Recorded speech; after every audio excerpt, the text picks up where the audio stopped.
Welcome to Classic Literature Free Audiobooks. Today, we delve into The Island of Doctor Moreau by H.G. Wells, a foundational piece of literature that has captivated imaginations since its publication. Settle in, clear your mind, and let the rich tapestry of this tale unfold around you. Now, let the story begin with The Island of Doctor Moreau. Chapter 17. A Catastrophe. Scarcely 6 weeks passed before I had lost every feeling but dislike and abhorrence for this infamous experiment of Moreau's.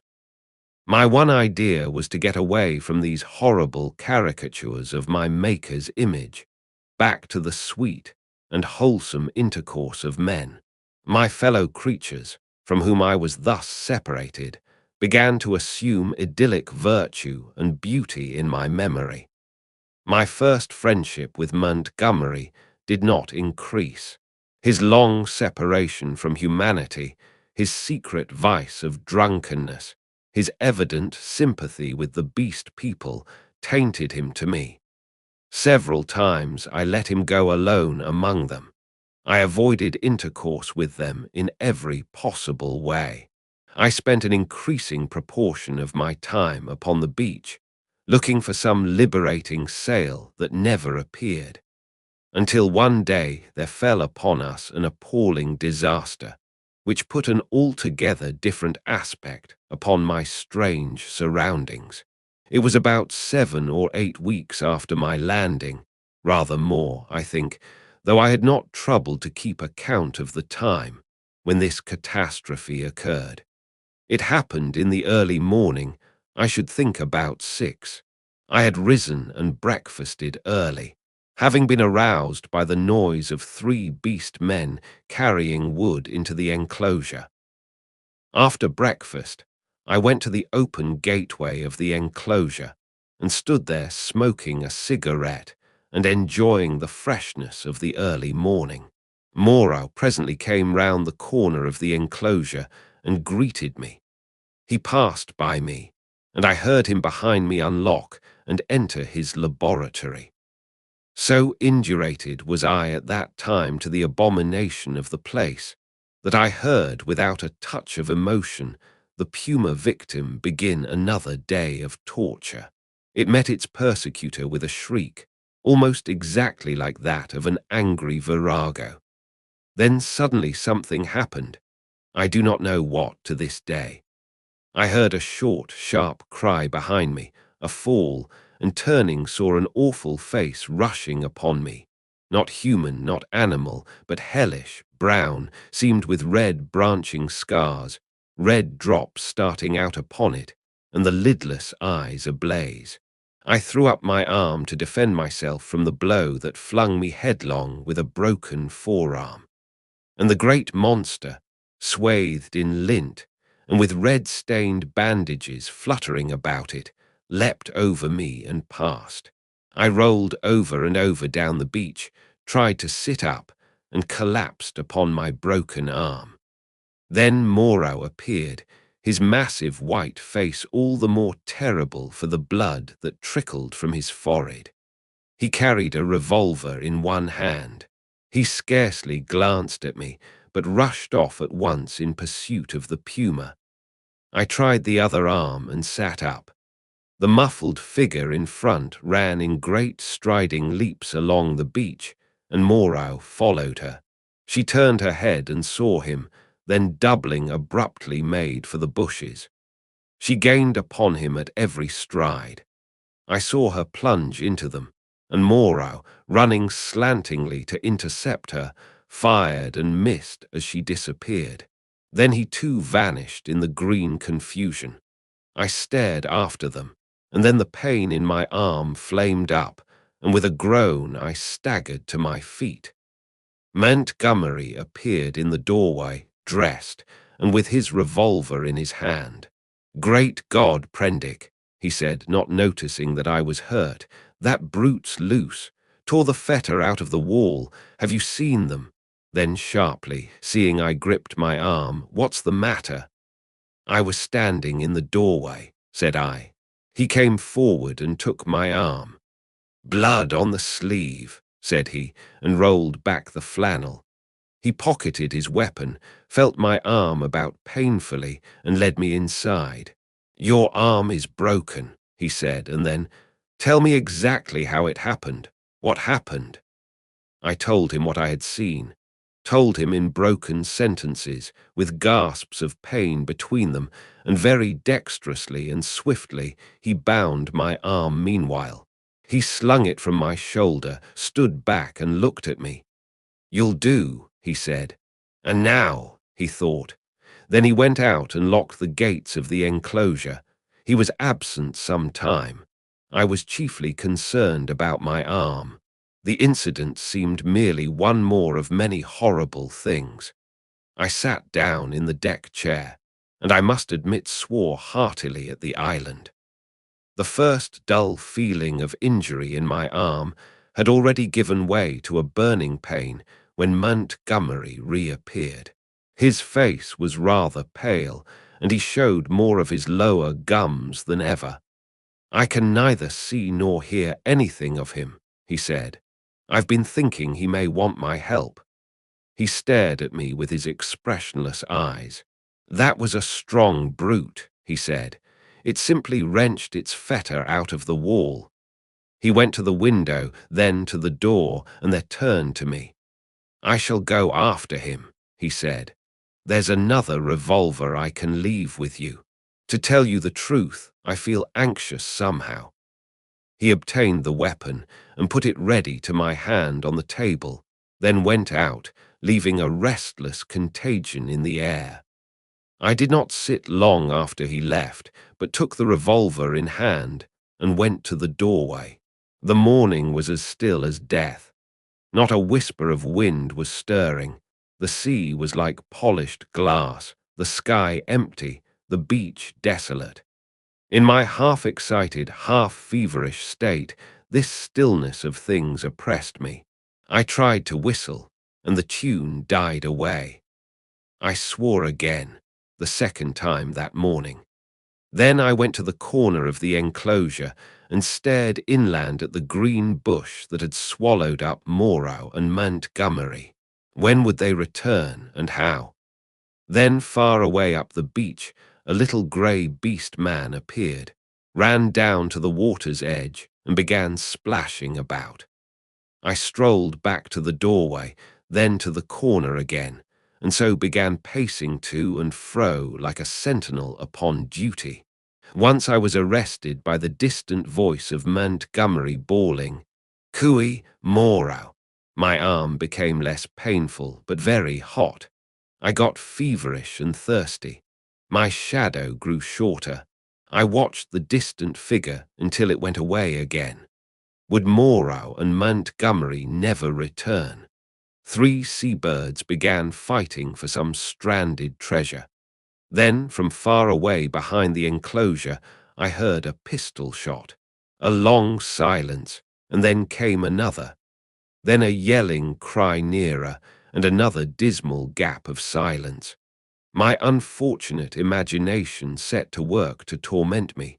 Then suddenly a shot close by. I went to the corner, startled, and saw Montgomery, his face scarlet, his hair disordered, and the knee of his trousers torn. His face expressed profound consternation. Behind him slouched the beast man, Emling, and round Emling's jaws were some queer dark stains. "Has he come?" said Montgomery. "Moreau," said I. "No." "My God!" The man was panting, almost sobbing. "Go back in," he said, taking my arm.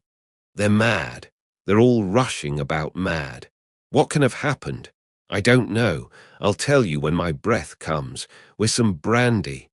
Montgomery limped before me into the room and sat down in the deck chair. Emling flung himself down just outside the doorway and began panting like a dog. I got Montgomery some brandy and water. He sat staring in front of him at nothing, recovering his breath. After some minutes, he began to tell me what had happened.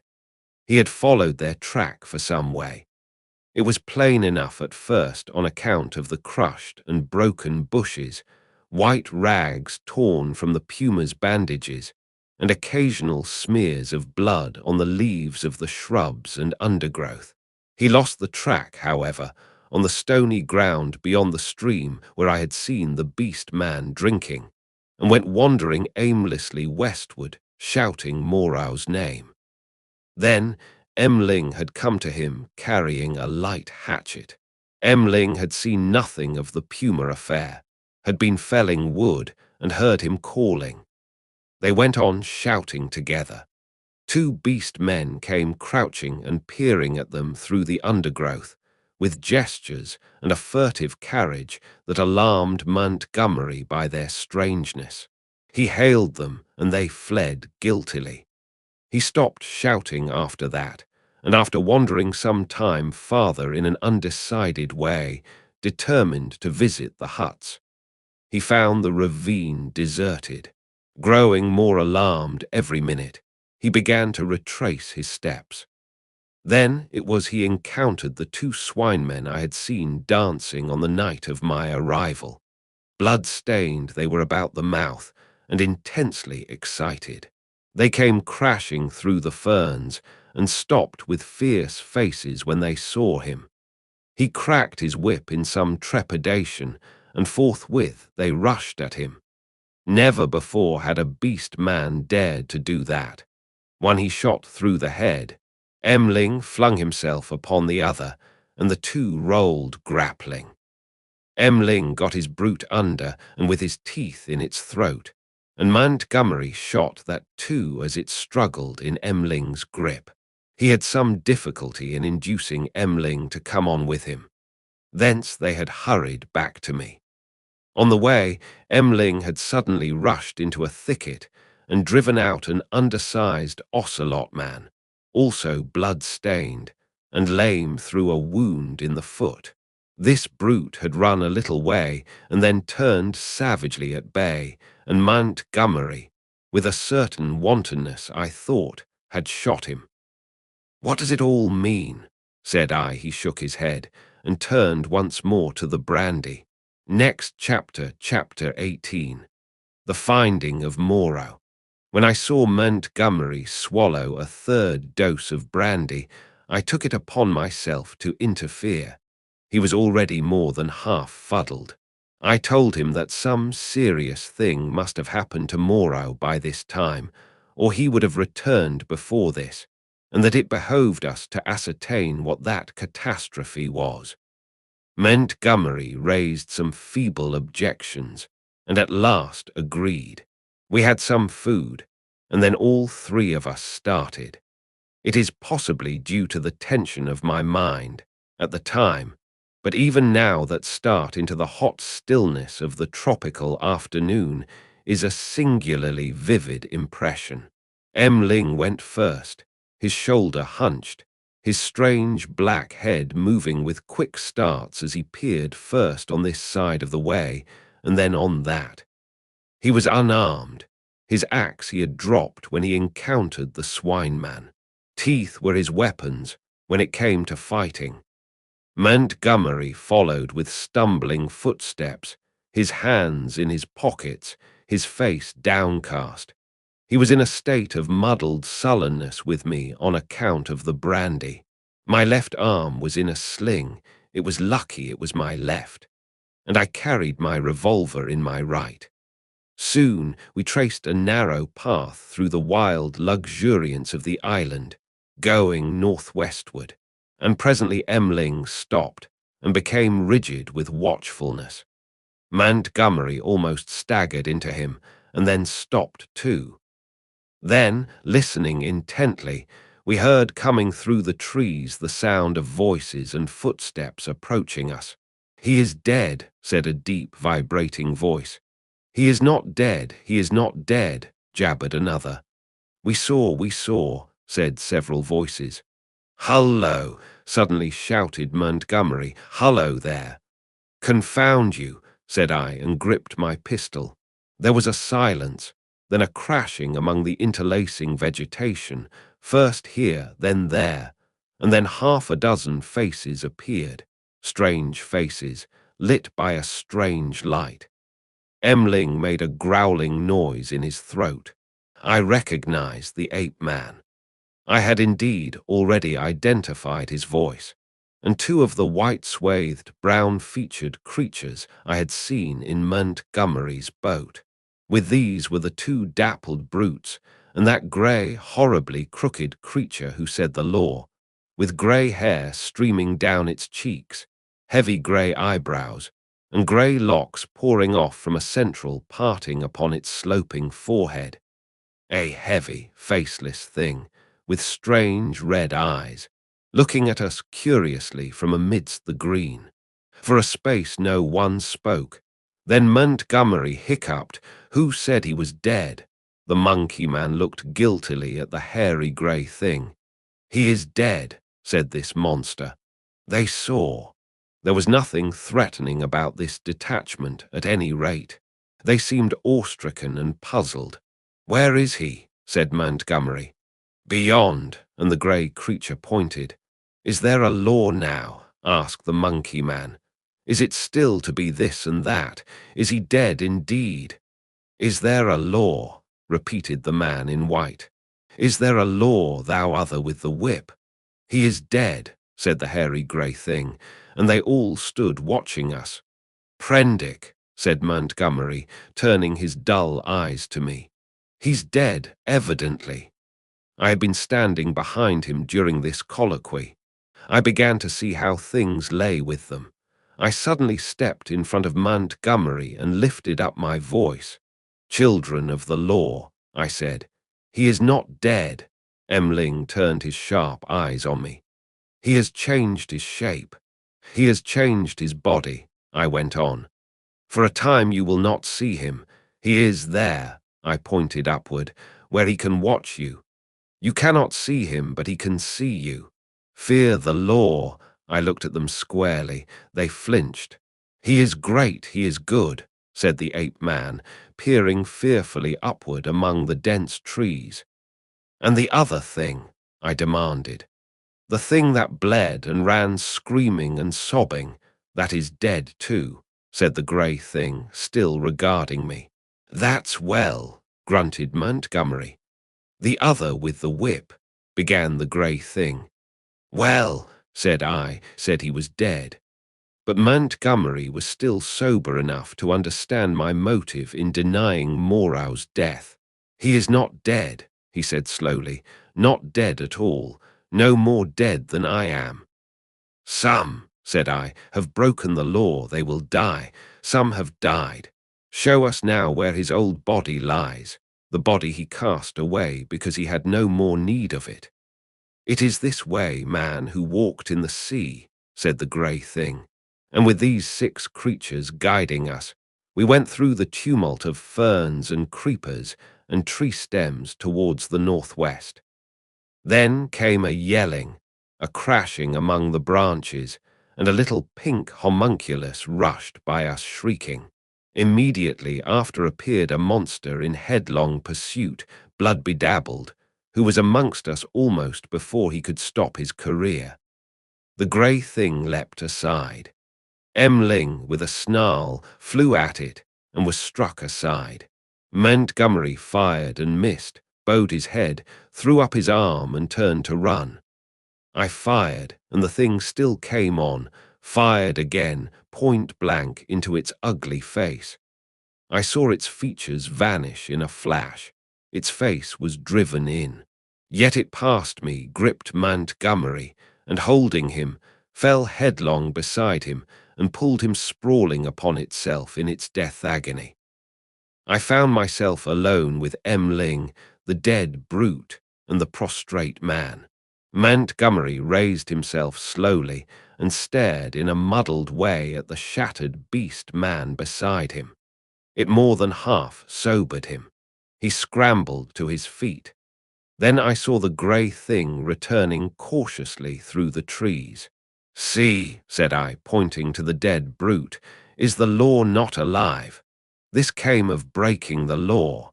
He peered at the body. "He sends the fire that kills," said he, in his deep voice, repeating part of the ritual. The others gathered round and stared for a space. At last we drew near the westward extremity of the island. We came upon the gnawed and mutilated body of the puma, its shoulder bone smashed by a bullet, and perhaps 20 yards farther found at last what we sought. Moreau lay face downward in a trampled space in a canebrake. One hand was almost severed at the wrist, and his silvery hair was dabbled in blood. His head had been battered in by the fetters of the puma. The broken canes beneath him were smeared with blood. His revolver we could not find. Montgomery turned him over. Resting at intervals, and with the help of the 7 beast people, for he was a heavy man, we carried Moreau back to the enclosure. The night was darkling. Twice we heard unseen creatures howling and shrieking past our little band, and once the little pink sloth creature appeared and stared at us and vanished again. But we were not attacked again. At the gates of the enclosure, our company of beast people left us, Ling going with the rest. We locked ourselves in, and then took Moreau's mangled body into the yard and laid it upon a pile of brushwood. Then we went into the laboratory and put an end to all we found living there. Next chapter, chapter 19. Montgomery's Bank Holiday. When this was accomplished, and we had washed and eaten, Montgomery and I went into my little room and seriously discussed our position for the first time. It was then near midnight. He was almost sober, but greatly disturbed in his mind. He had been strangely under the influence of Moreau's personality. I do not think it had ever occurred to him that Moreau could die.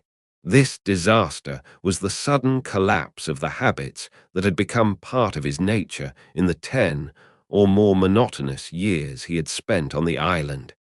He talked vaguely, answered my questions crookedly, wandered into general questions.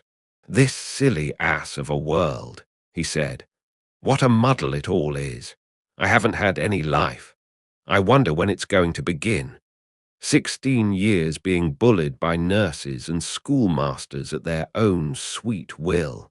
5 in London grinding hard at medicine, bad food, shabby lodgings, shabby clothes, shabby vice, a blunder.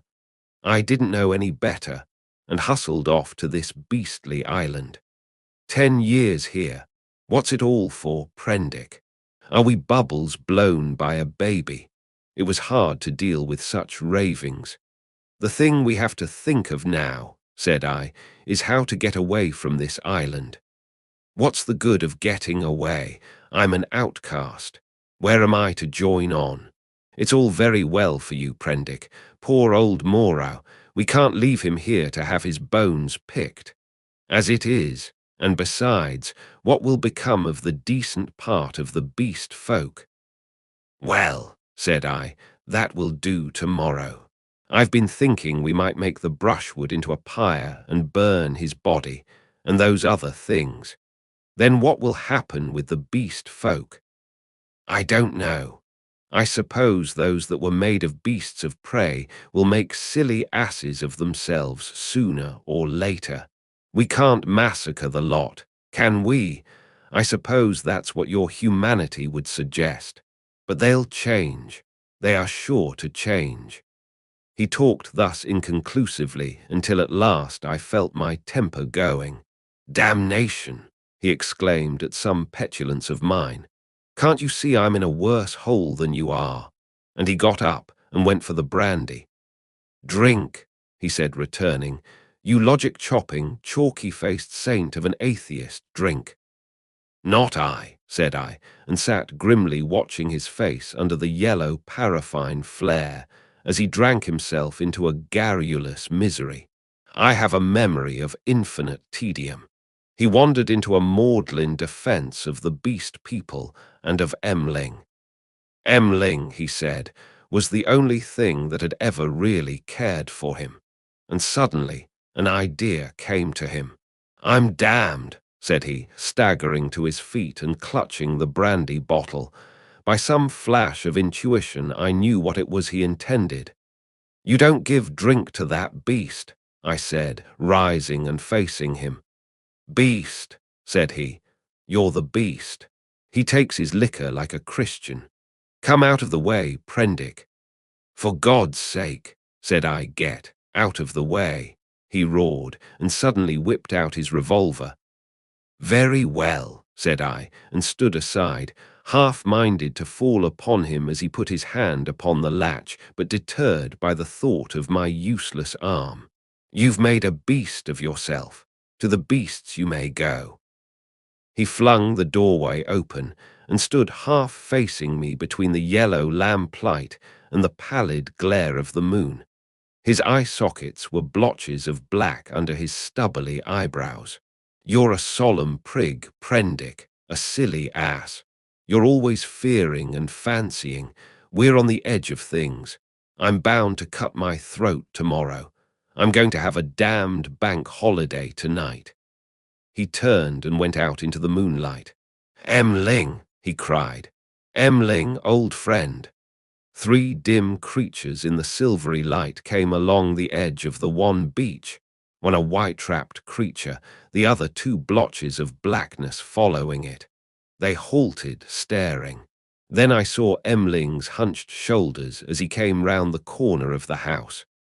Drink, cried Montgomery. Drink, you brutes. Drink and be men. Damn, I'm the cleverest. Moreau forgot this. This is the last touch. Drink, I tell you. And waving the bottle in his hand, he started off at a kind of quick trot to the westward, Ling ranging himself between him and the 3 dim creatures who followed. I went to the doorway. They were already indistinct in the mist of the moonlight before Montgomery halted. I saw him administer a dose of the raw brandy to Ling and saw the 5 figures melt into one vague patch. Sing, I heard Montgomery shout. Sing all together. Confound old Prendick. That's right. Now again.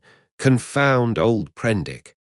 The black group broke up into 5 separate figures and wound slowly away from me along the band of shining beach.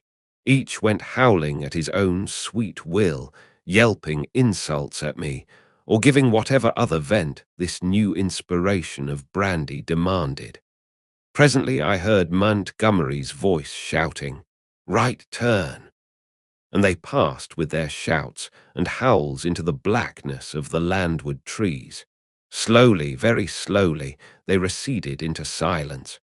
The peaceful splendor of the night healed again.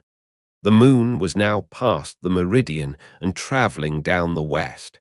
It was at its full and very bright, riding through the empty blue sky. The shadow of the wall lay, a yard wide and of inky blackness, at my feet. The eastward sea was a featureless grey, dark and mysterious, and between the sea and the shadow the grey sands of volcanic glass and crystals flashed and shone like a beach of diamonds. Behind me the paraffin lamp flared hot and ruddy. Then I shut the door, locked it, and went into the enclosure where Moreau lay beside his latest victims, the staghounds and the llama and some other wretched brutes, with his massive face calm even after his terrible death, and with the hard eyes open, staring at the dead white moon above. I sat down upon the edge of the sink, and with my eyes upon that ghastly pile of silvery light and ominous shadows, began to turn over my plans. In the morning, I would gather some provisions in the dingy, and after setting fire to the pyre before me, push out into the desolation of the high sea once more. I felt that for Montgomery there was no help, that he was, in truth, half akin to these beast folk, unfitted for human kindred. I do not know how long I sat there scheming. It must have been an hour or so. Then my planning was interrupted by the return of Montgomery to my neighborhood. I heard a yelling from many throats, a tumult of exultant cries passing down towards the beach, whooping and howling, and excited shrieks that seemed to come to a stop near the water's edge. The riot rose and fell. I heard heavy blows and the splintering smash of wood, but it did not trouble me then. A discordant chanting began. My thoughts went back to my means of escape. I got up, brought the lamp, and went into a shed to look at some kegs I had seen there. Then I became interested in the contents of some biscuit tins and opened one. I saw something out of the tail of my eye, a red figure, and turned sharply. Behind me lay the yard, vividly black and white in the moonlight, and the pile of wood and faggots on which Moreau and his mutilated victims lay, one over another. They seemed to be gripping one another in one last revengeful grapple. His wounds gaped, black as night, and the blood that had dripped lay in black patches upon the sand. Then I saw, without understanding, the cause of my phantom, a ruddy glow that came and danced and went upon the wall opposite. I misinterpreted this, fancied it was a reflection of my flickering lamp, and turned again to the stores in the shed. I went on rummaging among them, as well as a one-armed man could, finding this convenient thing and that, and putting them aside for tomorrow's launch. My movements were slow, and the time passed quickly. Insensibly the daylight crept upon me.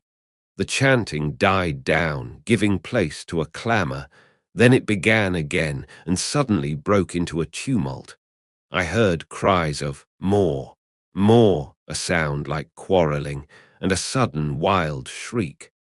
The quality of the sounds changed so greatly that it arrested my attention. I went out into the yard and listened.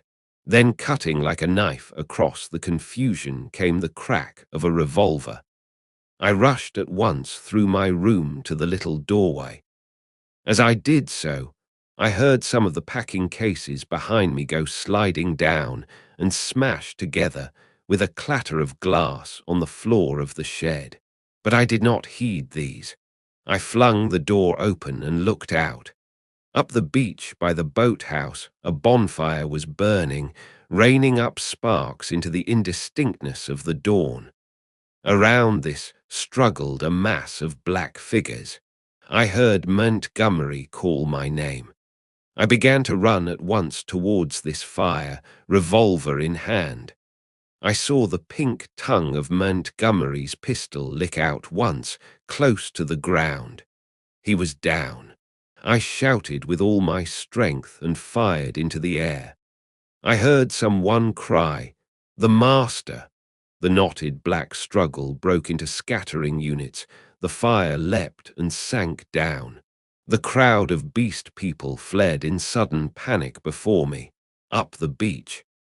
In my excitement, I fired at their retreating backs as they disappeared among the bushes. Then I turned to the black heaps upon the ground. Montgomery lay on his back, with the hairy grey beast man sprawling across his body. The brute was dead, but still gripping Montgomery's throat with its curving claws. Nearby lay Emling on his face, and quite still, his neck bitten open and the upper part of the smashed brandy bottle in his hand. Two other figures lay near the fire, the one motionless, the other groaning fitfully, every now and then raising its head slowly, then dropping it again. I caught hold of the grey man and pulled him off Montgomery's body. His claws drew down the torn coat reluctantly as I dragged him away. Montgomery was dark in the face and scarcely breathing. I splashed seawater on his face and pillowed his head on my rolled-up coat.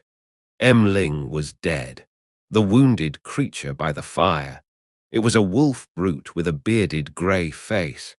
Lay, I found, with the fore part of its body upon the still glowing timber. The wretched thing was injured so dreadfully that in mercy I blew its brains out at once. The other brute was one of the bull men swathed in white. He too was dead. The rest of the beast people had vanished from the beach. I went to Montgomery again and knelt beside him, cursing my ignorance of medicine. The fire beside me had sunk down, and only charred beams of timber glowing at the central ends and mixed with a grey ash of brushwood remained. I wondered casually where Montgomery had got his wood.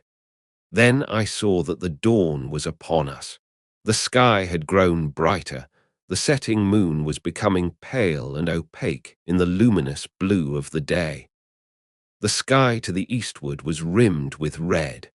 Suddenly I heard a thud and a hissing behind me, and looking round, sprang to my feet with a cry of horror. Against the warm dawn, great tumultuous masses of black smoke were boiling up out of the enclosure, and through their stormy darkness shot flickering threads of blood-red flame. Then the thatched roof caught. I saw the curving charge of the flames across the sloping straw. A spurt of fire jetted from the window of my room. I knew at once what had happened. I remembered the crash I had heard. When I had rushed out to Montgomery's assistance, I had overturned the lamp. The hopelessness of saving any of the contents of the enclosure stared me in the face. My mind came back to my plan of flight, and turning swiftly, I looked to see where the two boats lay upon the beach. They were gone. Two axes lay upon the sands beside me. Chips and splinters were scattered broadcast, and the ashes of the bonfire were blackening and smoking under the dawn. Montgomery had burnt the boats to revenge himself upon me and prevent our return to mankind. A sudden convulsion of rage shook me. I was almost moved to batter his foolish head in, as he lay there helpless at my feet. Then suddenly his hand moved, so feebly, so pitifully, that my wrath vanished. He groaned and opened his eyes for a minute. I knelt down beside him and raised his head. He opened his eyes again, staring silently at the dawn, and then they met mine. The lids fell. "Sorry," he said presently, with an effort. He seemed trying to think. "The last," he murmured, "the last of this silly universe. What a mess!" I listened. His head fell helplessly to one side. I thought some drink might revive him, but there was neither drink nor vessel in which to bring drink at hand. He seemed suddenly heavier. My heart went cold. I bent down to his face, put my hand through the rent in his blouse. He was dead, and even as he died, a line of white heat, the limb of the sun, rose eastward beyond the projection of the bay, splashing its radiance across the sky and turning the dark sea into a weltering tumult of dazzling light. It fell like a glory upon his death-shrunken face. I let his head fall gently upon the rough pillow I had made for him and stood up. Before me was the glittering desolation of the sea, the awful solitude upon which I had already suffered so much. Behind me the island, hushed under the dawn, its beast people silent and unseen. The enclosure, with all its provisions and ammunition, burnt noisily, with sudden gusts of flame, a fitful crackling, and now and then a crash. The heavy smoke drove up the beach away from me, rolling low over the distant treetops towards the huts in the ravine. Beside me were the charred vestiges of the boats, and these 5 dead bodies. Then out of the bushes came 3 beast people, with hunched shoulders, protruding heads, misshapen hands awkwardly held, and inquisitive, unfriendly eyes, and advanced towards me with hesitating gestures. Next chapter, chapter 20. Alone with the beast folk. I faced these people, facing my fate in them, single-handed now, literally single-handed, for I had a broken arm. In my pocket was a revolver with 2 empty chambers. Among the chips scattered about the beach lay the 2 axes that had been used to chop up the boats. The tide was creeping in behind me. There was nothing for it but courage. I looked squarely into the faces of the advancing monsters. They avoided my eyes, and their quivering nostrils investigated the bodies that lay beyond me on the beach. I took 6 steps, picked up the blood-stained whip that lay beneath the body of the wolfman, and cracked it. They stopped and stared at me. "Salute," said I, bow down. They hesitated. One bent his knees. I repeated my command with my heart in my mouth and advanced upon them. One knelt, then the other too.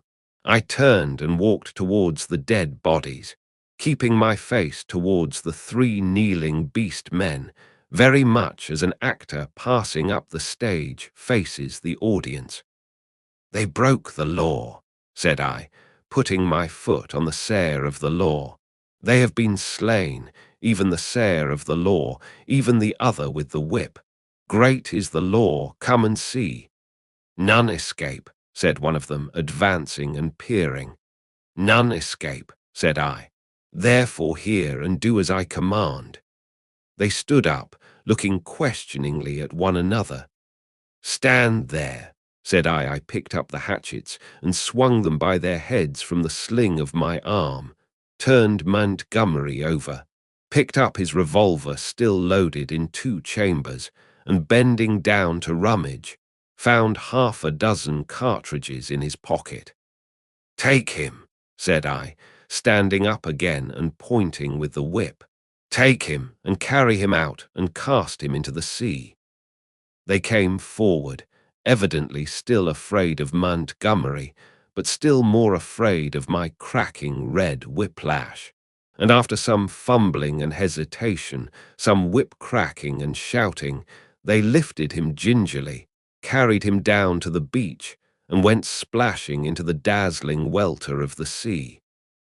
"On," said I, "on. Carry him far."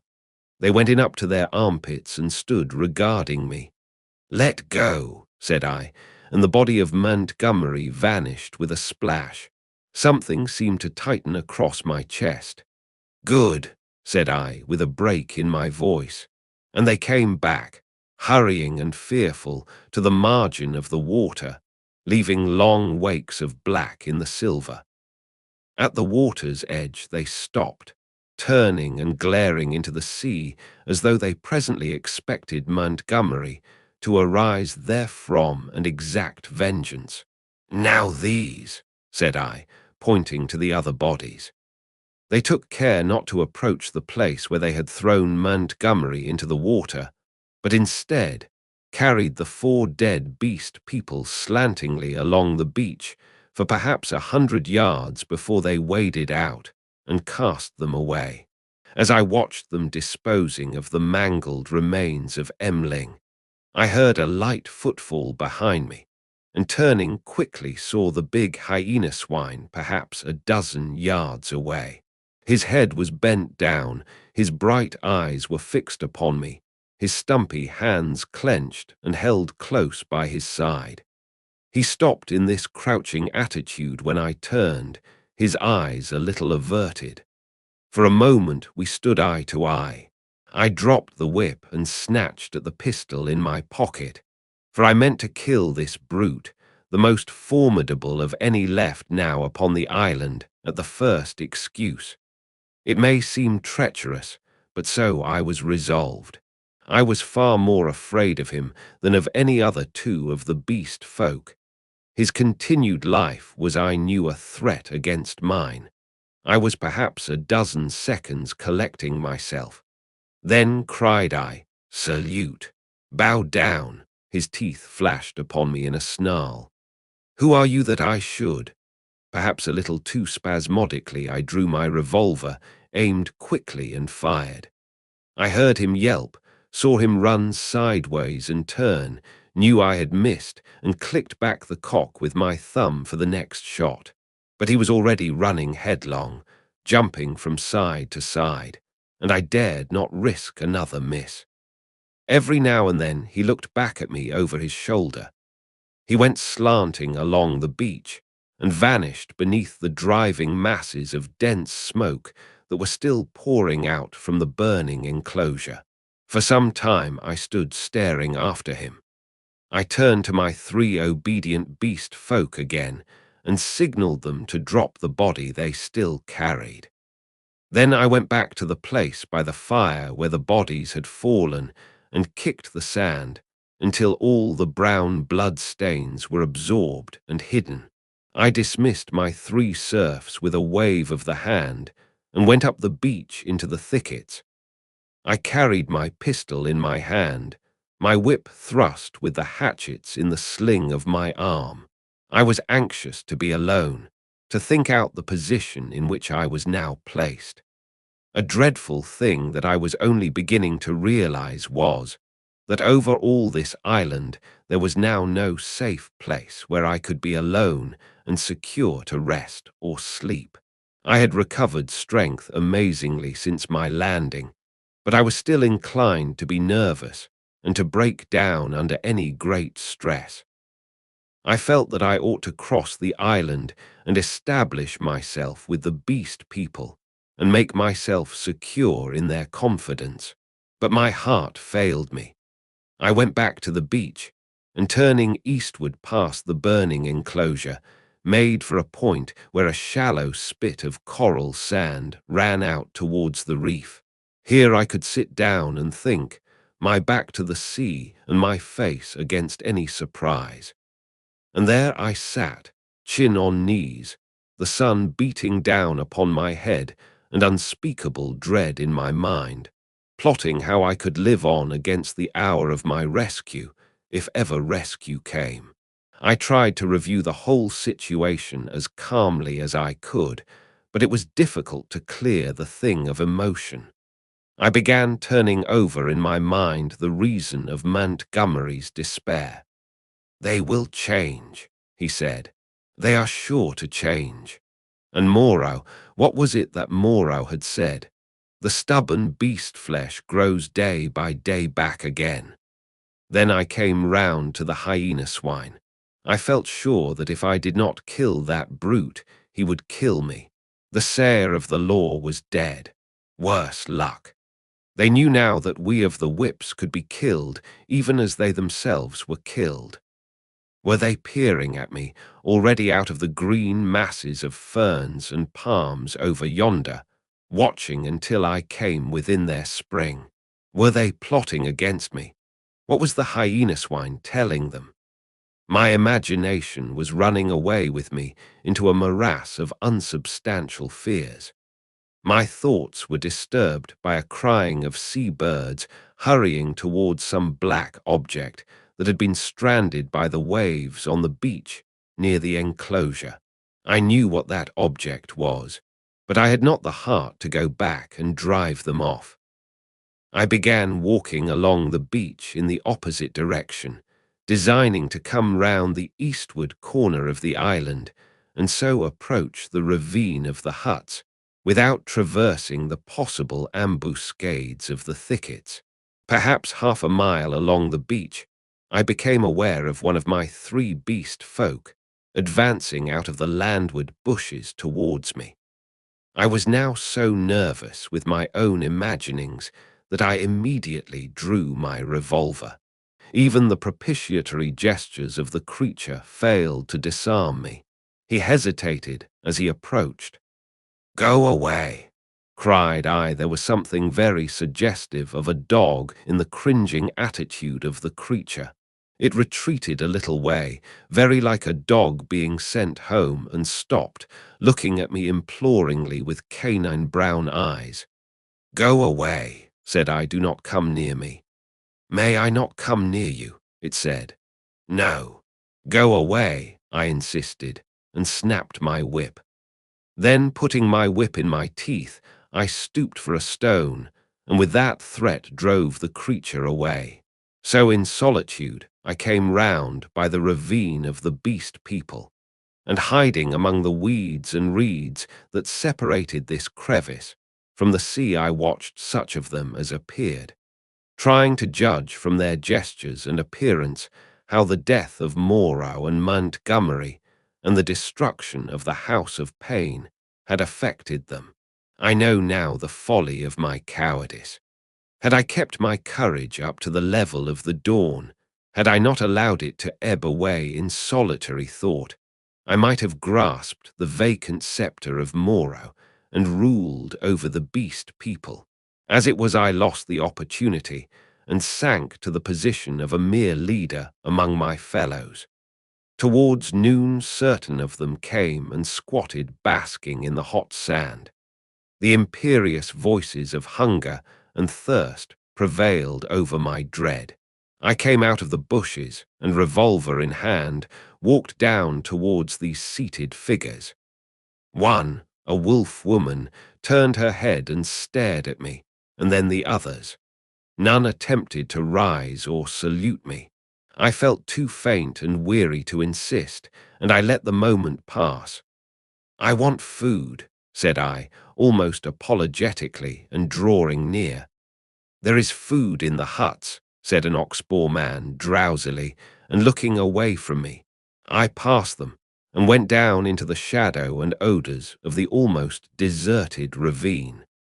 In an empty hut, I feasted on some specked and half-decayed fruit, and then, after I had propped some branches and sticks about the opening, and placed myself with my face towards it and my hand upon my revolver, the exhaustion of the last 30 hours claimed its own, and I fell into a light slumber, hoping that the flimsy barricade I had erected would cause sufficient noise in its removal to save me from surprise.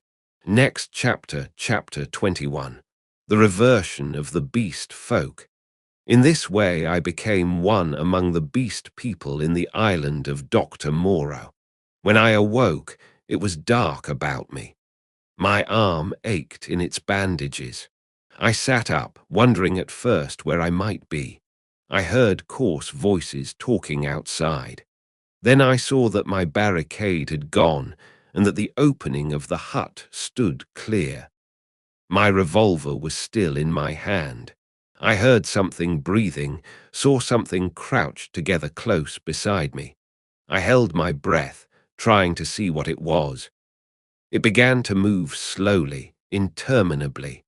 Then something soft and warm and moist passed across my hand. All my muscles contracted. I snatched my hand away.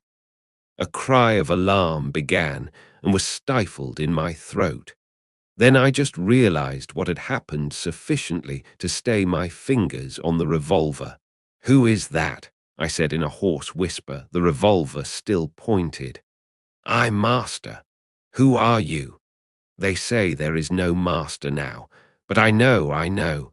I carried the bodies into the sea, O walker in the sea, the bodies of those you slew. I am your slave, master." "Are you the one I met on the beach?" I asked. "The same, master." The thing was evidently faithful enough, for it might have fallen upon me as I slept. "It is well," I said, extending my hand for another licking kiss. I began to realize what its presence meant, and the tide of my courage flowed. "Where are the others?" I asked. "They are mad. They are fools," said the dog man. "Even now they talk together beyond there. They say, 'The master is dead. The other with the whip is dead. That other who walked in the sea is as we are. We have no master, no whips, no house of pain any more. There is an end. We love the law and will keep it, but there is no pain, no master, no whips forever again.' So they say. But I know, master, I know."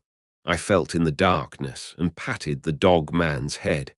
"It is well," I said again. "Presently you will slay them all," said the dog man. "Presently," I answered, "I will slay them all, after certain days and certain things have come to pass. Every one of them save those you spare, every one of them shall be slain." "What the master wishes to kill, the master kills," said the dog man with a certain satisfaction in his voice. "And that their sins may grow," I said. "Let them live in their folly until their time is ripe. Let them not know that I am the master." "The master's will is sweet," said the dog man with the ready tact of his canine blood. "But one has sinned," said I. "Him I will kill whenever I may meet him. When I say to you, 'That is he,' see that you fall upon him. And now I will go to the men and women who are assembled together."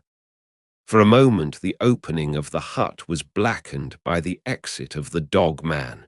Then I followed and stood up, almost in the exact spot where I had been when I had heard Moreau and his staghound pursuing me. But now it was night, and all the miasmatic ravine about me was black. And beyond, instead of a green, sunlit slope, I saw a red fire, before which hunched, grotesque figures moved to and fro. Farther were the thick trees, a bank of darkness, fringed above with the black lace of the upper branches. The moon was just riding up on the edge of the ravine, and like a bar across its face drove the spire of vapour that was forever streaming from the fumaroles of the island. "Walk by me," said I, nerving myself, and side by side we walked down the narrow way, taking little heed of the dim things that peered at us out of the huts. None about the fire attempted to salute me. Most of them disregarded me, ostentatiously. I looked round for the hyena swine, but he was not there. Altogether, perhaps 20 of the beast folk squatted, staring into the fire or talking to one another. "He is dead, he is dead.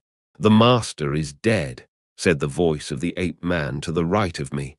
"The house of pain, there is no house of pain." "He is not dead," said I in a loud voice. "Even now he watches us." This startled them. 20 pairs of eyes regarded me. "The house of pain is gone," said I. "It will come again. The master you cannot see, yet even now he listens among you." "True, true," said the dog man. They were staggered at my assurance. An animal may be ferocious and cunning enough, but it takes a real man to tell a lie.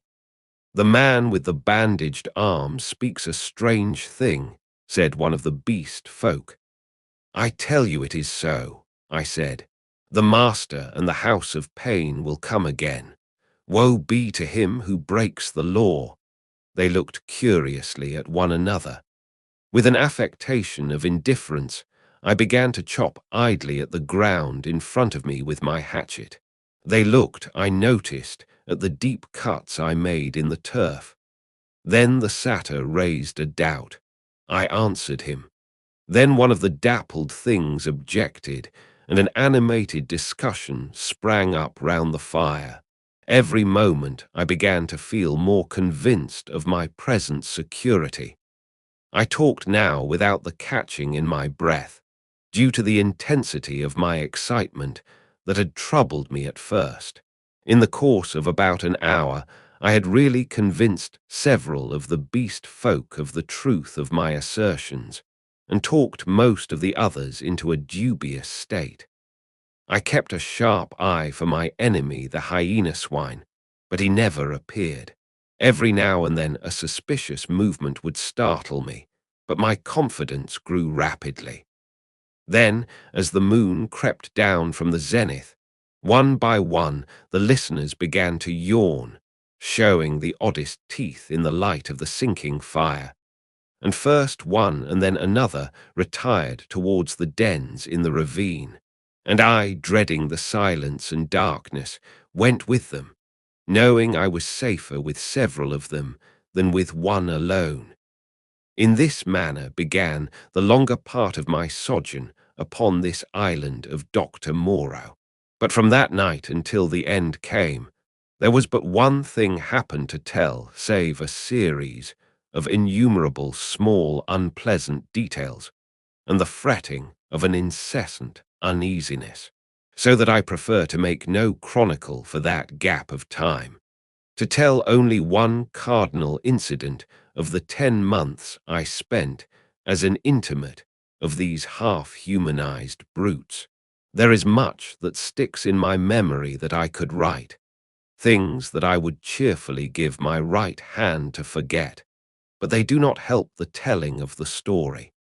In the retrospect, it is strange to remember how soon I fell in with these monsters' ways and gained my confidence again. I had my quarrels with them, of course, and could show some of their teeth marks still, but they soon gained a wholesome respect for my trick of throwing stones and for the bite of my hatchet, and my Saint Bernard man's loyalty was of infinite service to me. I found their simple scale of honor was based mainly on the capacity for inflicting trenchant wounds. Indeed, I may say, without vanity, I hope, that I held something like preeminence among them. One or two, whom in a rare access of high spirits I had scarred rather badly, bore me a grudge, but it vented itself chiefly behind my back and at a safe distance from my missiles, in grimaces. The hyena swine avoided me, and I was always on the alert for him. My inseparable dog-man hated and dreaded him intensely. I really believe that was at the root of the brute's attachment to me. It was soon evident to me that the former monster had tasted blood and gone the way of the leopard man. He formed a lair somewhere in the forest and became solitary. Once I tried to induce the beast folk to hunt him, but I lacked the authority to make them cooperate for one end. Again and again, I tried to approach his den and come upon him unaware, but always he was too acute for me and saw or winded me and got away. He too made every forest pathway dangerous to me and my ally with his lurking ambuscades. The dog-man scarcely dared to leave my side. In the first month or so, the beast folk, compared with their latter condition, were human enough, and for one or two besides my canine friend, I even conceived a friendly tolerance. The little pink sloth creature displayed an odd affection for me and took to following me about. The monkey man bored me, however. He assumed, on the strength of his 5 digits, that he was my equal and was forever jabbering at me, jabbering the most arrant nonsense. One thing about him entertained me a little. He had a fantastic trick of coining new words.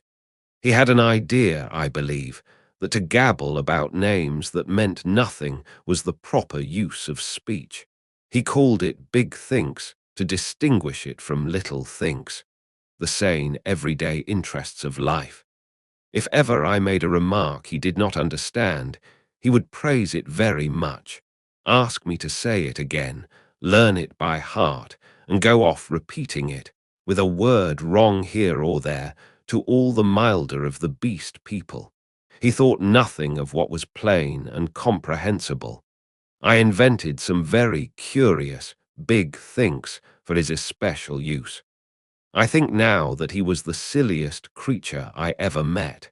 He had developed in the most wonderful way the distinctive silliness of man, without losing one jot of the natural folly of a monkey. This, I say, was in the earlier weeks of my solitude among these brutes. During that time, they respected the usage established by the law and behaved with general decorum.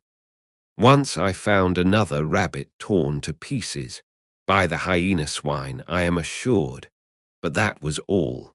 It was about May when I first distinctly perceived a growing difference in their speech and carriage, a growing coarseness of articulation, a growing disinclination to talk. My monkey man's jabber multiplied in volume, but grew less and less comprehensible, more and more simian.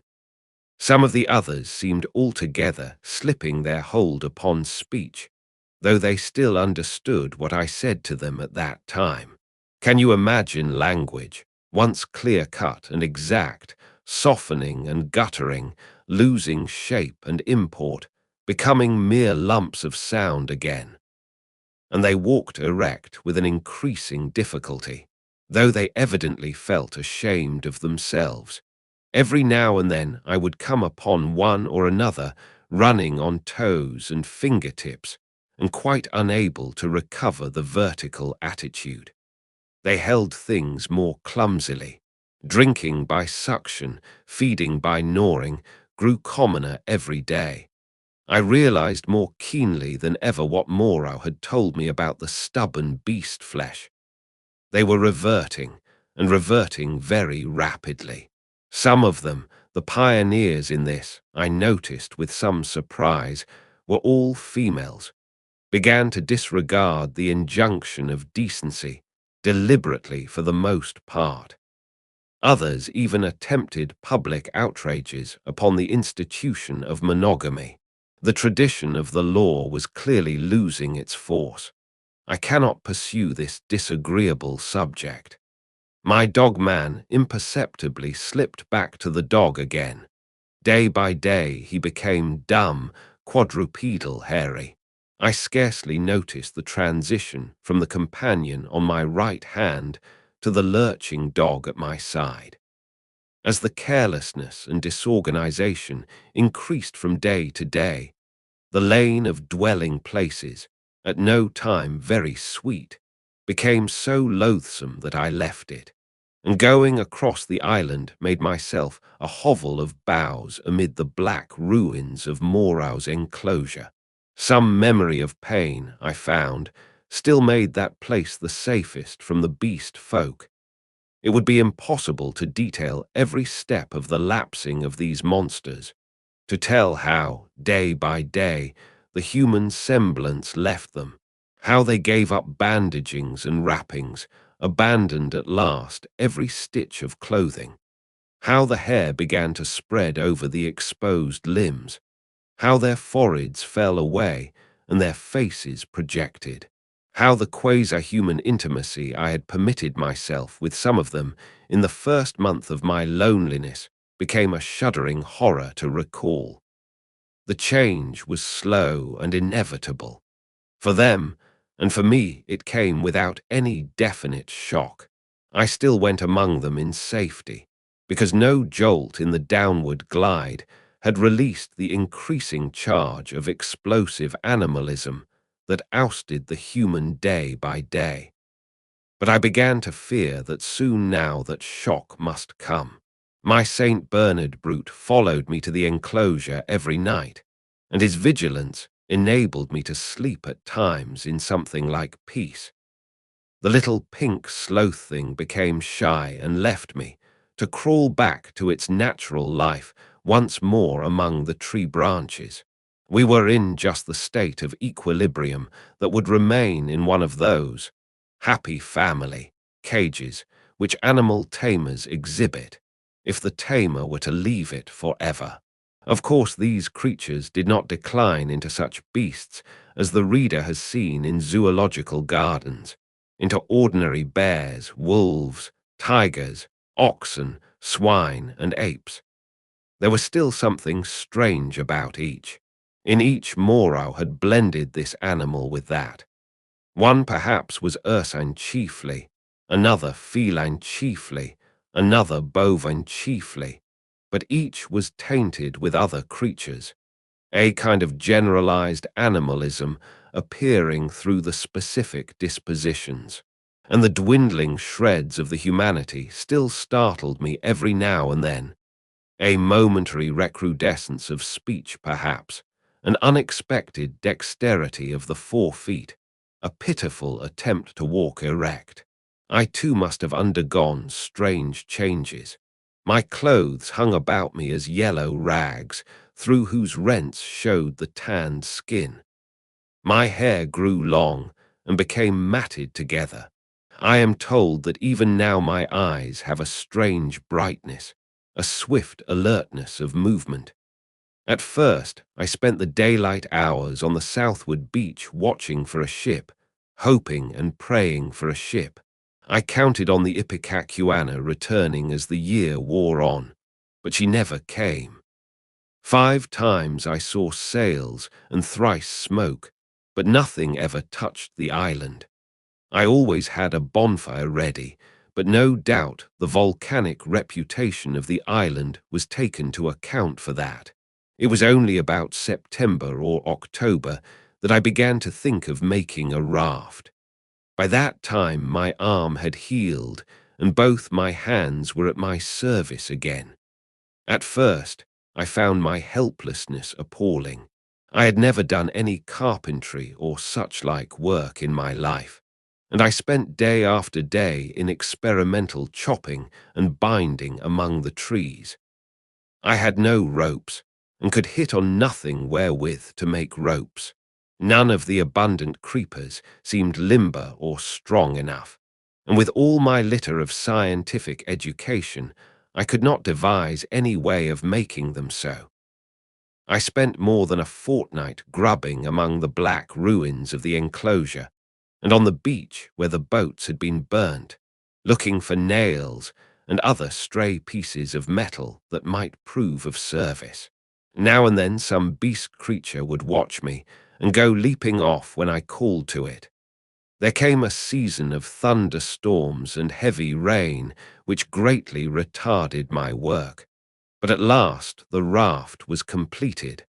I was delighted with it, but with a certain lack of practical sense which has always been my bane, I had made it a mile or more from the sea, and before I had dragged it down to the beach, the thing had fallen to pieces.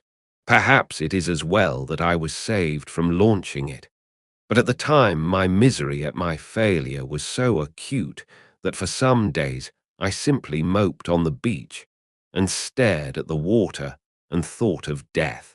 I did not, however, mean to die, and an incident occurred that warned me unmistakably of the folly of letting the days pass so. For each fresh day was fraught with increasing danger from the beast people. I was lying in the shade of the enclosure wall, staring out to sea, when I was startled by something cold touching the skin of my heel, and starting round, found the little pink sloth creature blinking into my face. He had long since lost speech and active movement, and the lank hair of the little brute grew thicker every day, and his stumpy claws more askew. He made a moaning noise when he saw he had attracted my attention, went a little way towards the bushes, and looked back at me. At first I did not understand, but presently it occurred to me that he wished me to follow him, and this I did at last, slowly, for the day was hot. When we reached the trees, he clambered into them, for he could travel better among their swinging creepers than on the ground, and suddenly in a trampled space I came upon a ghastly group. My St. Bernard creature lay on the ground, dead, and near his body crouched the hyena swine, gripping the quivering flesh with its misshapen claws, gnawing at it and snarling with delight. As I approached, the monster lifted its glaring eyes to mine, its lips went trembling back from its red-stained teeth, and it growled menacingly. It was not afraid and not ashamed. The last vestige of the human taint had vanished. I advanced a step farther, stopped, and pulled out my revolver. At last I had him face to face. The brute made no sign of retreat, but its ears went back, its hair bristled, and its body crouched together. I aimed between the eyes and fired. As I did so, the thing rose straight at me in a leap, and I was knocked over like a ninepin. It clutched at me with its crippled hand and struck me in the face. Its spring carried it over me. I fell under the hind part of its body, but luckily I had hit as I meant, and it had died even as it leapt. I crawled out from under its unclean weight and stood up trembling, staring at its quivering body. That danger at least was over, but this, I knew, was only the first of the series of relapses that must come. I burnt both of the bodies on a pyre of brushwood. But after that, I saw that unless I left the island, my death was only a question of time. The beast people by that time had, with one or two exceptions, left the ravine and made themselves lairs according to their taste among the thickets of the island. Few prowled by day, most of them slept, and the island might have seemed deserted to a newcomer. But at night the air was hideous with their calls and howling. I had half a mind to make a massacre of them, to build traps, or fight them with my knife. Had I possessed sufficient cartridges, I should not have hesitated to begin the killing. There could now be scarcely a score left of the dangerous carnivores. The braver of these were already dead. After the death of this poor dog of mine, my last friend, I too adopted to some extent the practice of slumbering in the daytime in order to be on my guard at night. I rebuilt my den in the walls of the enclosure, with such a narrow opening that anything attempting to enter must necessarily make a considerable noise. The creatures had lost the art of fire too, and recovered their fear of it. I turned once more, almost passionately now, to hammering together stakes and branches to form a raft for my escape. I found 1,000 difficulties. I am an extremely unhandy man. My schooling was over before the days of slurged, but most of the requirements of a raft I met at last in some clumsy, circuitous way or other, and this time I took care of the strength. The only insurmountable obstacle was that I had no vessel to contain the water I should need if I floated forth upon these untravelled seas. I would have even tried pottery, but the island contained no clay. I used to go moping about the island, trying with all my might to solve this one last difficulty. Sometimes I would give way to wild outbursts of rage, and hack and splinter some unlucky tree in my intolerable vexation. But I could think of nothing. And then came a day, a wonderful day, which I spent in ecstasy. I saw a sail to the southwest, a small sail like that of a little schooner, and forthwith I lit a great pile of brushwood and stood by it in the heat of it, and the heat of the midday sun, watching. All day I watched that sail, eating or drinking nothing, so that my head reeled, and the beasts came and glared at me, and seemed to wonder, and went away. It was still distant when night came and swallowed it up, and all night I toiled to keep my blaze bright and high, and the eyes of the beasts shone out of the darkness, marveling. In the dawn the sail was nearer, and I saw it was the dirty lug sail of a small boat, but it sailed strangely.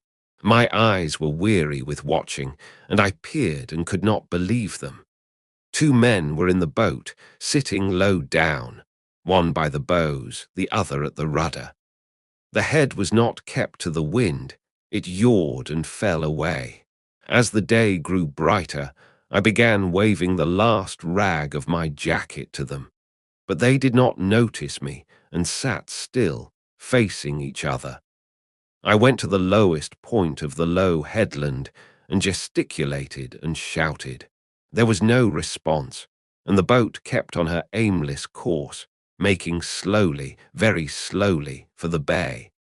Suddenly a great white bird flew up out of the boat, and neither of the men stirred nor noticed it.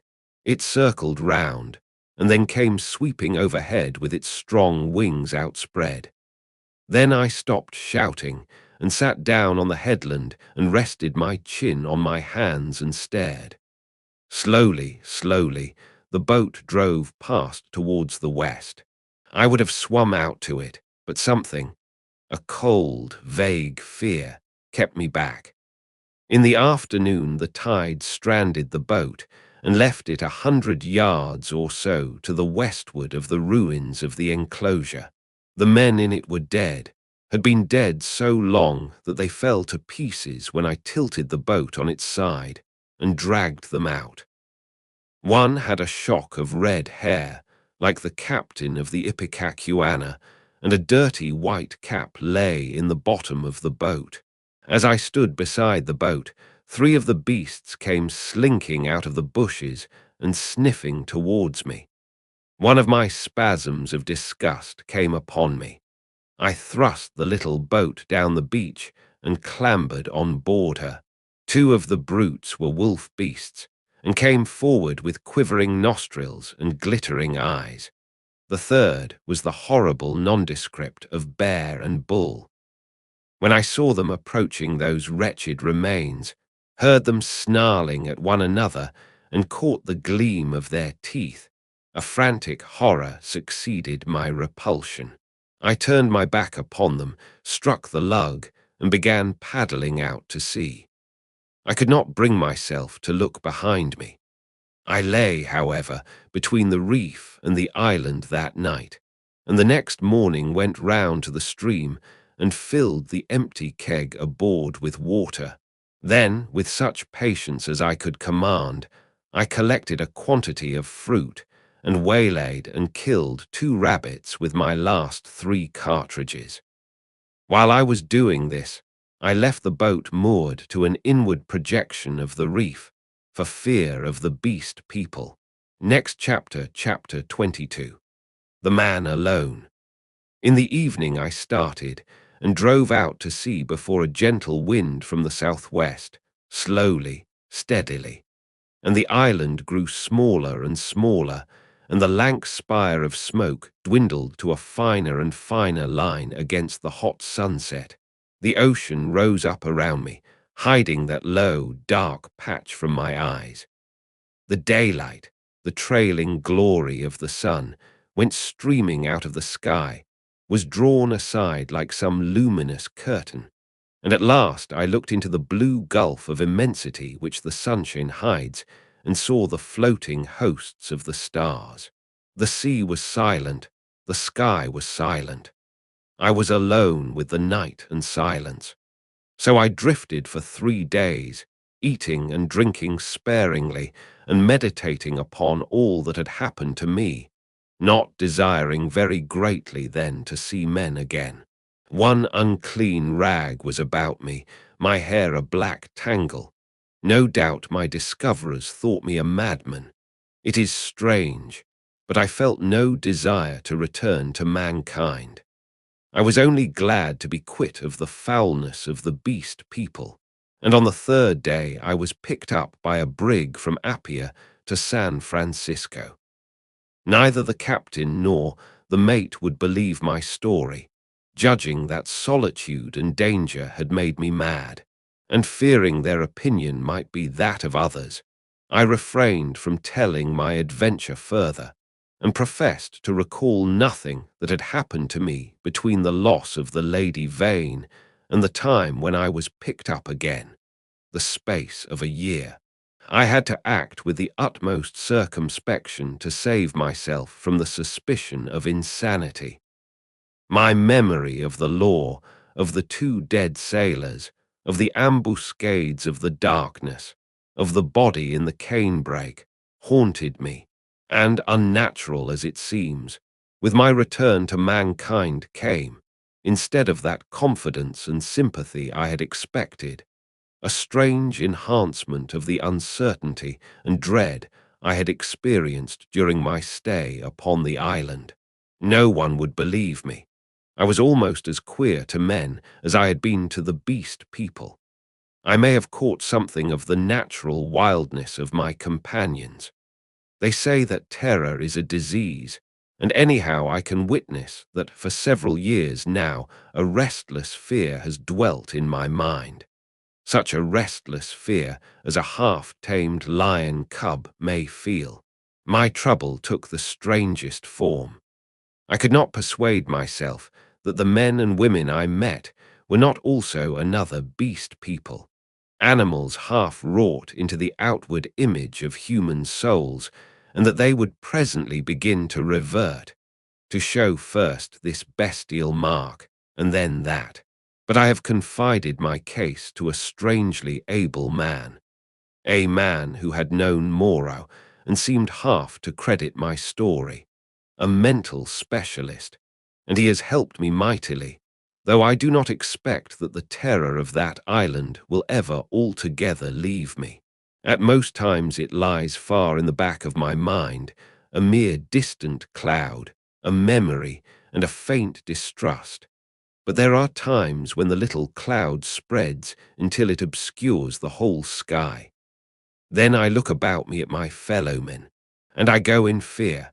I see faces, keen and bright, others dull or dangerous, others unsteady, insincere, none that have the calm authority of a reasonable soul.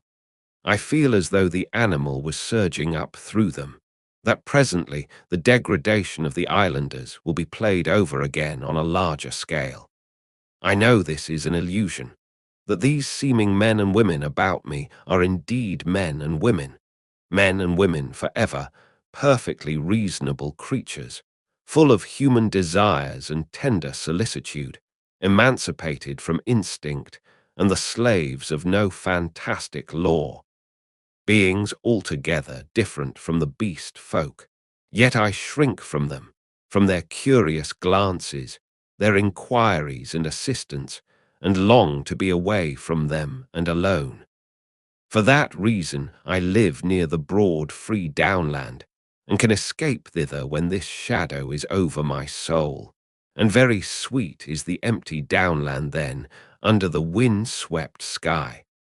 When I lived in London, the horror was well nigh insupportable. I could not get away from men.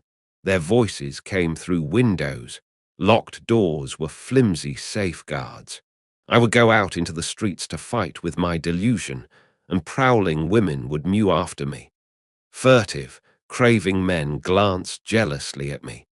Weary, pale workers go coughing by me with tired eyes and eager paces, like wounded deer dripping blood. Old people, bent and dull, pass murmuring to themselves, and all unheeding a ragged tale of gibing children. Then I would turn aside into some chapel, and even there, such was my disturbance, it seemed that the preacher gibbered big thinks, even as the ape-man had done, or into some library, and there the intent faces over the books seemed but patient creatures waiting for prey. Particularly nauseous were the blank, expressionless faces of people in trains and omnibuses.